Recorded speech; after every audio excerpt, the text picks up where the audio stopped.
Hello friends, कैसे हैं आप लोग। इस वीडियो में फ्रेंड्स बहुत ही जल्दी हम समझने की कोशिश करेंगे कि जो इतना विशाल मौर्यन एम्पायर था, जो अशोक के राज में कितना बड़ा हो गया था, वो मैंने पहले की वीडियोस में आपको दिखाया, वो कैसे डिक्लाइन हो गया मात्र 52 सालों में अशोक की मृत्यु के बाद।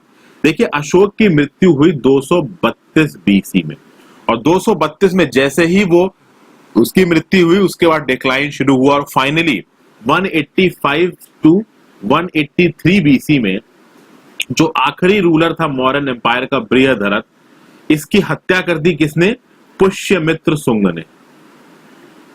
और पुष्यमित्र शुंग ने स्थापना करी शुंगा डायनेस्टी की। जो पुष्यमित्र शुंग था, ये एक ब्राह्मण था और ये मिनिस्टर था बृहदरथ का। ठीक है, तो 232 बीसी में अशोक मरा, और उसके जस्ट 232 आप ये 185 बीसी तक चले जाइए, आप समझ लीजिए कि लगभग 50 सालों के पीरियड में पूरा का पूरा मौर्यन एम्पायर खत्म हो गया। मौर्यन जो डायनेस्टी थी वो खत्म हो गई। तो ऐसा क्या हुआ कि अशोक की मृत्यु के बाद इतनी तेजी से अशोक, ये जो एम्पायर है मौर्य का, वो गिर पड़ा। देखिए फ्रेंड्स, बात ये था कि जैसे अशोक की मृत्यु हुई ना, उसके बाद ऑब्वियस सी बात है, सक्सेशन के लिए उसके सनों के बीच में थोड़ी बहुत लड़ाई हुई। तो जो मौर्यन एम्पायर इतना बड़ा था, वो पहली बात तो कुछ भागों में बंट गया, 2 भागों में बंट गया। तो 2 भागों में बंटने की वजह से मौर्यन एम्पायर वैसे ही कमजोर हो गया। फिर जब अशोक मरा ना फ्रेंड्स, तो यवनास के अटैक बहुत तेज हो गए। यवनास आप ग्रीक्स के लिए इस्तेमाल करते हैं, तो ग्रीक्स के अटैक बहुत तेज हो गए थे फ्रेंड्स। अब हुआ ये कि अशोक ने अपनी पूरी जिंदगी फ्रेंड्स, ठीक है, शुरुआत के कुछ ईयरों में तो उसने वॉर किया, बाद में धम्मा की पॉलिसी आ गई। लेकिन पूरी दुनिया ने तो ना धम्मा की पॉलिसी रख रखी थी। अशोक का जब तक राज था तब तक वो स्ट्रांग था। जब वो खत्म हुआ, बाहर के राजों को पता चला भैया ये राजा खत्म हो गया है, उन्होंने कहा यही मौका है, टूट पड़ो। ठीक है, पुष्यमित्र शुंग जो था, जो कि बृहदरथ का मिनिस्टर था, शुरू में उसने ग्रीक के अटैक्स को थोड़ा बहुत रोका, लेकिन बृहदरथ और पुष्यमित्र शुंग के बीच की जो केमिस्ट्री थी वो सही नहीं बन पाई, और एंड में पुष्यमित्र शुंग ने एसेसिनेट कर दिया, मार दिया बृहदरथ को, पूरी मॉडर्न डायनेस्टी को ही खत्म कर दिया। तो अब हम एक एक करके फैक्टर्स देखेंगे कि क्या रिस्पॉन्सिबिलिटी रही है कि भाई ये जो पूरा का पूरा इतना विशाल मॉडर्न एम्पायर खत्म हुआ, इसका क्या रीजन रहा है। देखिए, सबसे पहली बात तो ये थी फ्रेंड्स, अशोक ने धम्मा की पॉलिसी अपनाई, बुद्धिज्म को अपनाया, और बुद्धिज्म को अपना के उसने ब्राह्मण्स को नाराज कर दिया। और कुछ भी कहिए फ्रेंड्स, ब्राह्मण्स उस समय की सोसाइटी में बहुत डोमिनेंट थे। अब उसने कैसे नाराज किया? क्या होता था कि जब सैक्रिफिशियल फायर्स होते थे, वैदिक मंत्रास पढ़े जाते थे, तो उसमें क्या होता था, बहुत सारी ऑफरिंग्स मिलती थी ब्राह्मण को। अब उसने सारे सैक्रिफाइसेस बंद कर दिया अशोक ने। जब उसने एनिमल स्लॉटर बंद कर दिया, सारे सैक्रिफाइसेस बंद हो गए, तो ब्राह्मण को कुछ मिलना बंद हो गया, ब्राह्मण्स की पूरी इनकम ही बंद हो गई। प्लस उसने बुद्धिज्म को स्टेट रिलीजन बना दिया, तो ब्राह्मण्स वैसे ही दुखी हो गए, क्योंकि हिंदू धर्म की जो इंपॉर्टेंस थी वो कम हुई बुद्धिज्म के फैलने की वजह से, अशोक की वजह से। इसलिए ब्राह्मण्स अशोका से नाराज थे, वो उसके अगेंस्ट थे। और जो पुष्यमित्र शुंग था, वो भी एक ब्राह्मण था जिसने मॉडर्न डायनेस्टी को पूरी तरीके से खत्म किया था। ये तो पहला रीजन हो गया। दूसरे रीजन की बात की जाए फ्रेंड्स, अशोक ने अपने राज के दौरान बहुत ज्यादा एक्सपेंडिचर किया था आर्मी पे और ब्यूरोक्रेसी पे। ठीक है, बहुत ज्यादा एक्सपेंडिचर। ऑब्वियस सी बात है, अशोक ने भले ही लड़ाई बंद कर दी हो, पर उसने अपनी स्टैंडिंग आर्मी मेंटेन करके रखी, क्योंकि अशोक जानता था किसी भी समय उस पर अटैक हो सकता है। इसलिए एक स्टैंडिंग आर्मी को मेंटेन करना बहुत जरूरी था, ब्यूरोक्रेसी को मेंटेन करना बहुत जरूरी था। चलिए, ये दोनों चीजें तो इंपॉर्टेंट थी। अशोक ने एक चीज गड़बड़ की भैया, वो कुछ ज्यादा ही बुद्धिस्ट रिलीजियस थॉट में घुस गया। वो इतना ज्यादा बुद्धिस्ट रिलीजियस थॉट में घुस गया कि उसने बुद्धिस्ट मॉन्क को बहुत पैसा दिया।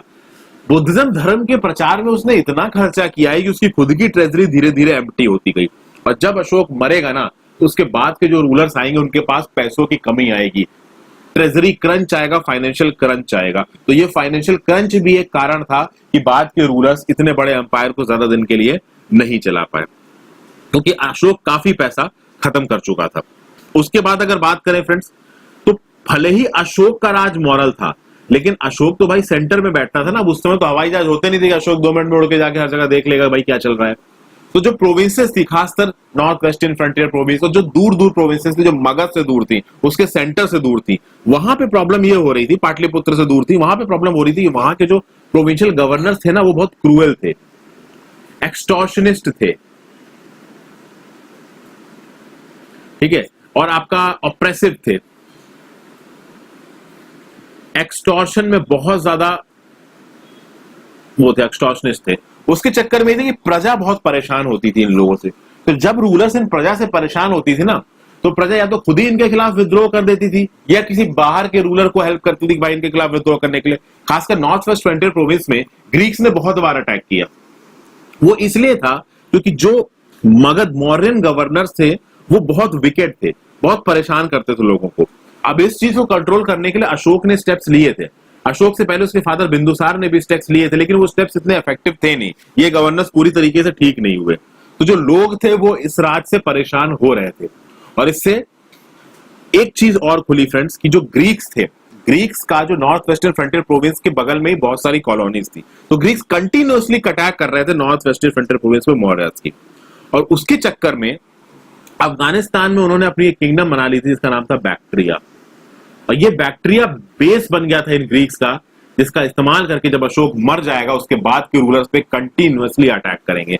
यानी कि अगर ये नॉर्थ वेस्टर्न फ्रंटियर प्रोविंस से यहाँ बैक्ट्रिया बना लिया और यहाँ पे मॉडर्न शासन तो कंटिन्यूअसली अटैक कर रहे थे, एक बैक्ट्रिया के फॉर्म में इनका एक बहुत प्रॉपर बेस बन गया था वहां पे, जिसके बेसिस पे ये हमेशा मॉडर्न एम्पायर पे अटैक करते थे। और खासकर जब अशोक की मृत्यु हुई उसके बाद तो वैसे भी रोकना मुश्किल हो गया। और सबसे बड़ी बात यह है फ्रेंड्स कि जब अशोक ने धम्मा की पॉलिसी को अपनाया ना, तो जो उसके सन्स थे आगे की, जालुका हो गया, उसका सन था, ग्रैंड सन था संप्रीति हो गया, दशरथ हो गया, इन लोग को यार लड़ाई की आदत छूट गई थी। ये लोग मजे में तो नहीं खैर, लेकिन अशोक ने अपने सन्स को, ग्रैंड सन्स को समझाया था कि धम्मा की पॉलिसी को फॉलो करना है, बुद्धा की पॉलिसी को फॉलो करना है, किसी को मारना नहीं है, वायलेंस नहीं करना है। लेकिन भैया अशोक के मरने के बाद तो वायलेंस ही वायलेंस, हर जगह से अटैक हो रहे थे। और ये लोग एक्चुअली मिलिट्री की आर्ट में प्रोफिशिएंट नहीं थे, इन्होंने रियल में वॉर नहीं लड़े थे, इसलिए वो ग्रीक अटैक को नहीं रोक पाए। तो जो रूलर्स थे, जो सक्सेसर्स थे अशोक के, वो तैयार नहीं थे इस तरीके की सिचुएशन के लिए।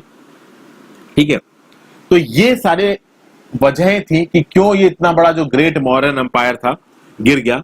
और खास बात यह है फिर मौर्यन एम्पायर की एक खास बात है कि मौर्यन एम्पायर ने लिटरेरी सोर्सेज बहुत छोड़े हैं। मेजर रॉक एडिक्ट्स कह लीजिए, पिलर इंस्क्रिप्शंस कह लीजिए, इतने सोर्सेज हैं हम लोग के पास मौर्यन एम्पायर के, प्लस इंडिजीनियस राइटर्स के सोर्सेज हैं, फॉरेन राइटर्स के सोर्सेज हैं, जिन्होंने मौर्यन एम्पायर के बारे में बहुत डिटेल में हमको बताया। तो हम ये बहुत कॉन्फिडेंस से कह सकते हैं कि जो अभी हमारे सामने इंफॉर्मेशन है वो करेक्ट है। और इसलिए पूरा का पूरा मौर्यन एम्पायर अशोक की मृत्यु के 50 साल के अंदर खत्म हो गया और शुंगा डायनेस्टी आई प्ले में। तो ये रीजंस थे मौर्यन एम्पायर के डिक्लाइन के। आई होप ये वीडियो आपको पसंद आई हो तो लाइक कर दीजिएगा, कमेंट कर लीजिएगा, सब्सक्राइब कर लीजिएगा और प्लीज अपने इंस्टाग्राम फेसबुक प्रोफाइल पे शेयर कर दें।